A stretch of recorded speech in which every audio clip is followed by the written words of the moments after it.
Assalamualaikum warahmatullahi wabarakatuh. Kami dari kelompok 3 Pergiwo Internasional akan melakukan video penugasan tentang teknik komunikasi terapeutik. Selamat menonton. Assalamualaikum warahmatullahi wabarakatuh. Halo semuanya, di sini saya Balkis Resina Amanda akan menjelaskan teknik komunikasi terapeutik pembukaan yang luas, di mana kita sebagai perawat ingin membuka pembicaraan terhadap pasien dengan topik yang terbuka. Contohnya, apa yang sedang Anda pikirkan. Dari situ, itu bertujuan untuk menunjukkan penerimaan terhadap perawat, lalu tanpa adanya dominasi oleh perawat dan tidak ada penolakan oleh pasien. Di sini saya juga akan menjelaskan bagaimana cara menjadi perawat terapeutik, kemudian hambatan apa saja menjadi perawat terapeutik, lalu cara mengubah prasangka baik atau berhusnuzon. Yang pertama saya akan menjelaskan bagaimana cara menjadi perawat komunikasi terapeutik, yaitu mendengarkan aktif kepada pasien, menjaga posisi tubuh, yaitu tegak dan juga condong terhadap pasien, dan menjaga kontak mata kepada pasien. Lalu yang ketiga, empati kepada pasien, menumbuhkan rasa empati. Lalu saya akan menjelaskan hambatan apa saja ketika menjadi perawat terapeutik. Ada dua faktor. Yang pertama faktor perawat, yang kedua faktor pasien. Faktor perawat biasanya perawat lelah ataupun sedang stres dan dia kurang penguasaan komunikasi. Lalu pada faktor pasien, dia menolak pembicaraan ataupun sedang nyeri sakit. Lalu saya akan menjelaskan cara mengubah prasangka baik, yaitu fokus kepada pasien. Contohnya jika pasien sedang rewel ataupun sedang mengalami emosional yang sangat marah, kita coba kendalikan emosi kita dan prasangka baik kepada pasien bahwa itu tuh berasal dari sakit mereka, rasa nyeri mereka.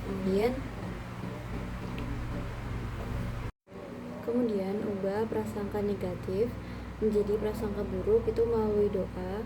Kemudian pahami atau maklumi pasien karena mereka sedang nyeri ataupun mental mereka sedang melemah. Sekian penjelasan teknik komunikasi terapeutik pembukaan yang luas dari saya. Sekian, wassalamualaikum warahmatullahi wabarakatuh. Assalamualaikum warahmatullahi wabarakatuh. Perkenalkan, nama saya Salsabila Ramadhani dari kelas Pergiwa Internasional. Di sini saya akan menjelaskan salah satu teknik komunikasi terapeutik. Teknik komunikasi terapeutik berbagi persepsi adalah teknik ketika perawat menyampaikan apa yang ditangkap dari ucapan atau ekspresi pasien. Kemudian meminta pasien mengonfirmasi apakah pemahaman perawat tersebut benar. Teknik ini bertujuan untuk meluruskan kerancuan dan mencegah kesalahpahaman tanpa menantang pasien menerima respon secara harfiah, memastikan, mencoba, atau membela diri. Contohnya seperti, "Ibu senyum-senyum terus, tapi kok saya merasa ibu lagi jengkel banget ya sama saya." Lalu, cara saya menjadi perawat terapeutik dengan menjadi pendengar yang baik, berbicara dengan ramah, dan menunjukkan empati. Cara saya bersikap husnuzon, yaitu dengan berpikir positif, tidak langsung menilai pasien, dan memahami keadaan pasien sebelum mengambil keputusan. Hambatan saya menjadi perawat terapeutik. Saya masih sulit beradaptasi dengan orang baru dan terkadang bingung dalam memberikan masukan saat pasien sedang bercerita. Sekian dari saya. Terima kasih. Wassalamualaikum warahmatullahi wabarakatuh. Saya akan menjelaskan tentang pengulangan pernyataan. Pengulangan pernyataan merupakan teknik komunikasi terapeutik yang dilakukan untuk mengulangi topik atau inti pembicaraan pasien. Teknik ini menunjukkan bahwa perawat benar-benar mendengarkan dan memahami apa yang disampaikan oleh pasien, serta memberikan kesempatan pasien untuk menceritakan perasaannya lebih lanjut. Saya akan memberikan salah satu contoh pengulangan pernyataan. Anda mengatakan bahwa nyeri yang dirasakan bertambah sejak tadi pagi. Seperti itu. Terima kasih. Assalamualaikum warahmatullahi wabarakatuh. Perkenalkan, nama saya Sylvia Aryani. Saya dari kelas D3 Keperawatan Berjiwa Internasional dari kelompok 3. Di sini saya akan menjelaskan bagaimana cara menjadi perawat yang terapeutik. Selamat menonton. Di sini saya akan menjelaskan kelebihan dan kekurangan saya terlebih dahulu. Pertama, kelebihan saya adalah orang yang mudah untuk bergaul dan suka mencari teman. Lalu untuk kekurangan saya sangat mudah sekali lupa atau pelupa. Dan untuk mengatasi masalah tersebut, saya suka membuat notes untuk diri saya sendiri di catatan buku kecil maupun di handphone saya. Lalu bagaimana cara saya untuk menjadi perawat yang terapeutik? Menurut saya, untuk menjadi perawat yang terapeutik, Anda perlu membangun kesadaran diri, mengenali nilai dan emosi sendiri, serta melatih keterampilan komunikasi seperti mendengarkan, aktif bertanya, terbuka klarifikasi, dan refleksi. Selain itu, penting untuk bersikap menerima pasien apa adanya dan menjaga harga diri pasien. Lalu untuk cara saya untuk berprasangka baik kepada pasien, dimulai dengan menyadari pikiran otomatis yang menilai negatif, lalu memisahkan fakta dari asumsi. Saya berpikir bahwa semua pasien benar dan tidak juga semua pasien salah. Dan hambatan menjadi perawat terapeutik umumnya antara lain kurangnya kesadaran diri, dominasi emosi pribadi, berprasangka buruk terhadap pasien, kelelahan, beban kerja tinggi, dan kebiasaan memberi nasihat langsung, serta ketidaknyamanan mengelola perasaan tidak nyaman saat menghadapi pasien yang sulit. Dan di sini saya ingin menjelaskan tentang teknik komunikasi terapeutik, klarifikasi. Secara definisi, klarifikasi adalah berupaya untuk menjelaskan ke dalam kata-kata, ide atau pikiran pasien yang tidak jelas atau meminta pasien untuk menjelaskan artinya. Saya akan memberikan contohnya. Jadi di sini ada pasien dan perawat. Saya akan menjelaskan. Saya tidak jelas dengan apa yang ibu maksudkan. Dapatkah ibu menjelaskannya kembali? Lalu pasien menjawab dan menjelaskan kembali. Lalu nilai dari klarifikasi sendiri adalah membantu mengklarifikasi perasaan, ide, dan persepsi pasien, serta memberikan kejelasan tentang hubungan antara perasaan, ide, dan persepsi pasien dengan perawat tersebut. Lalu yang terakhir, ancaman non-terapeutik adalah gagal untuk memastikan karena mengasumsi bahwa dirinya mengerti. Mungkin cukup sekian dari saya. Semoga ilmu yang dapat saya berikan dapat bermanfaat untuk semua orang. Terima kasih. Wassalamualaikum warahmatullahi wabarakatuh. Hai semua, perkenalkan nama saya Riang Kuryawati, saya dari kelas Berjiwa Internasional dari kelompok 3 pada matkul komunikasi terapeutik. Di sini saya akan menjelaskan salah satu teknik komunikasi terapeutik, yaitu teknik mendengar. Nah, mendengar di sini tuh bukan hanya mendengarkan dengan kita duduk diam saja ya, tapi ada beberapa cara agar kita bisa menerapkan teknik mendengar ini. Salah satunya adalah menjadi pendengar aktif, atau kita dapat mendengarkan pasien tapi sembari mengulik atau menelaah makna di dalamnya, di dalam pesan yang disampaikan pasien tersebut. Jadi kita tidak hanya mendengarkan, tapi juga berpikir, oh apa sih maksudnya gini, apa sih yang disampaikan ini mengandung apa gitu. Lalu kita juga bisa menghadirkan memberikan kehadiran penuh atau presence. Salah satunya dengan memberikan isyarat nonverbal. Seperti kita dapat duduk tenang, sedikit mencondongkan tubuh ke depan, dan juga menjaga kontak mata pastinya. Kita juga dapat mengangguk pelan. Dengan begitu, pasien akan merasa dihargai dan diakui tanpa kita memberikan interupsi langsung ke dalamnya. Kita dapat memberikan saran ataupun solusi setelah keluhan atau pesan yang disampaikan pasien terselesaikan sepenuhnya. Dengan begitu, kita dapat menjadi pendengar yang baik pada komunikasi terapeutik ini. Baik, segitu dari saya. Saya mohon maaf jika ada beberapa kata yang kurang berkenan, dan saya harap informasi ini dapat sedikit membantu bagi kalian. Oh iya, saya memiliki sedikit kekurangan pada teknik mendengar ini. Salah satunya, saya terkadang sulit untuk mengartikan atau memahami makna yang dimaksud di dalam pesan atau informasi yang disampaikan. Oleh karena itu, saya harap saya dapat memperbaiki dan dapat menjadi pendengar yang lebih baik nantinya. Terima kasih.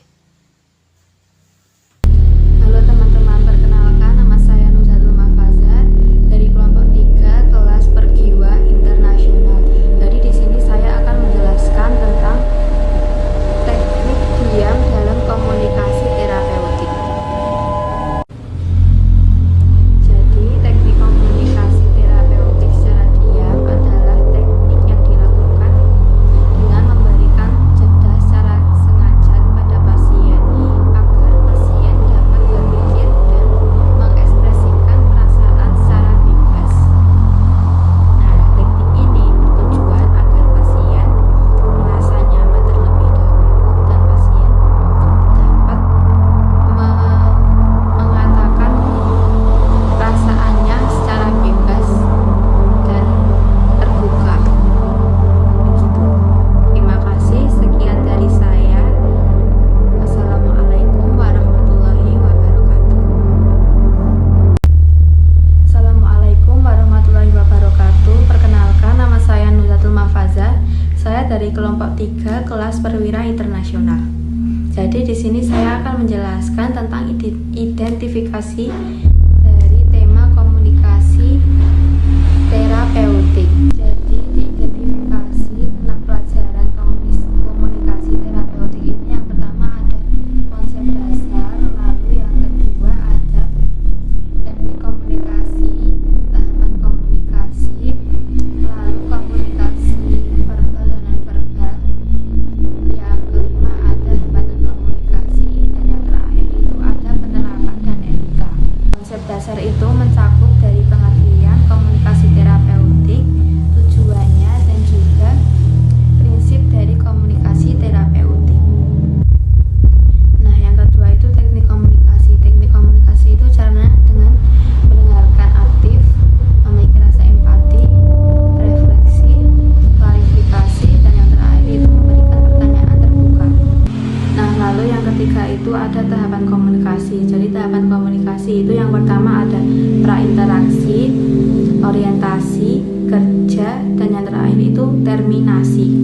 Nah, terus yang keempat itu ada komunikasi verbal dan non-verbal. Komunikasi verbal dan non-verbal ini mencakup tentang pemilihan kata, nada suara, kontak mata, dan juga gerakan. Terus yang kelima itu ada hambatan komunikasi. Hambatan komunikasi ini mencakup beberapa hambatan komunikasi kita dan juga cara mengatasinya. Yang terakhir itu ada penerapan dan etika. Penerapan dan etika ini menjelaskan tentang bagaimana kita berkomunikasi dengan berbagai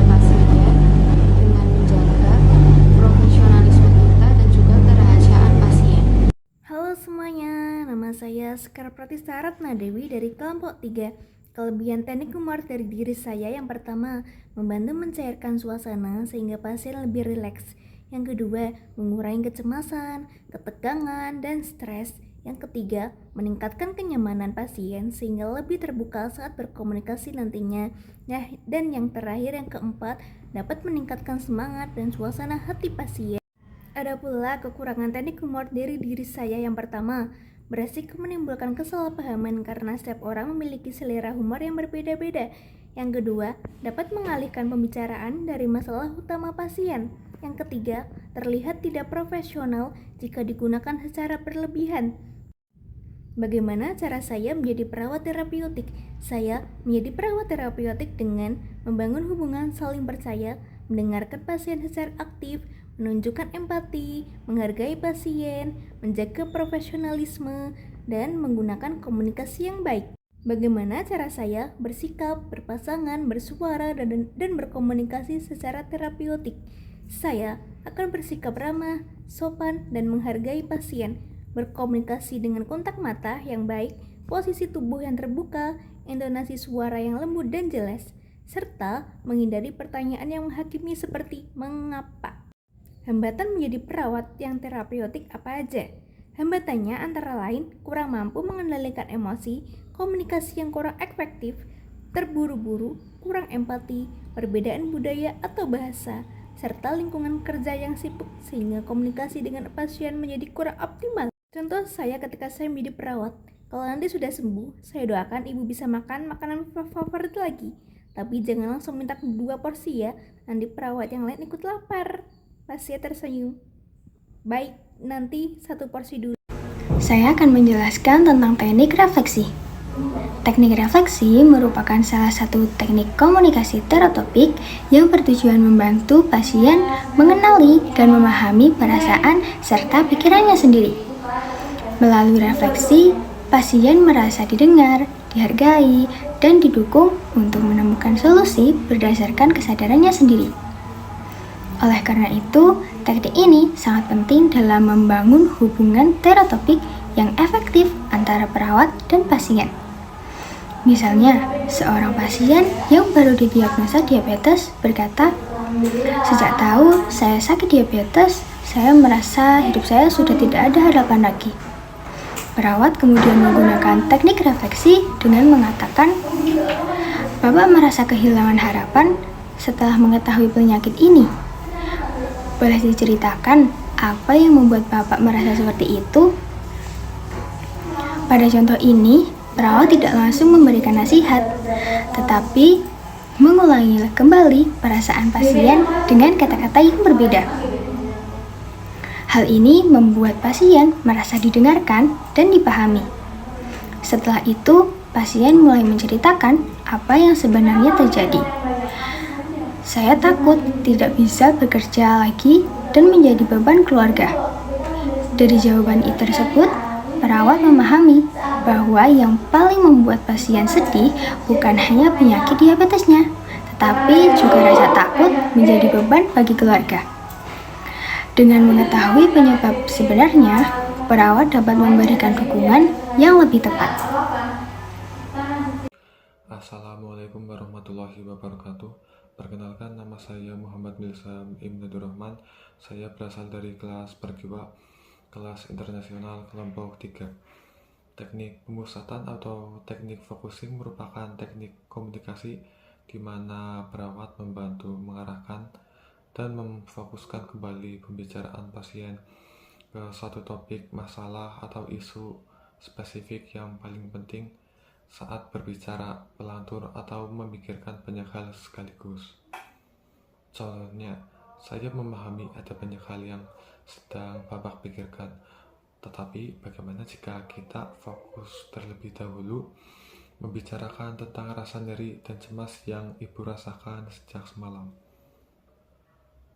Tujuan dan nilai terapeutik yaitu untuk membantu pasien berkonsentrasi pada masalah utama, menjaga efektivitas waktu interaksi, serta mendalami masalah medis atau psikologis secara lebih terstruktur. Ancaman terapeutik, yaitu membiarkan pembicara terlalu abstrak atau melantur, memotong pembicaraan secara kasar, atau terlalu sering mengganti topik tanpa validasi.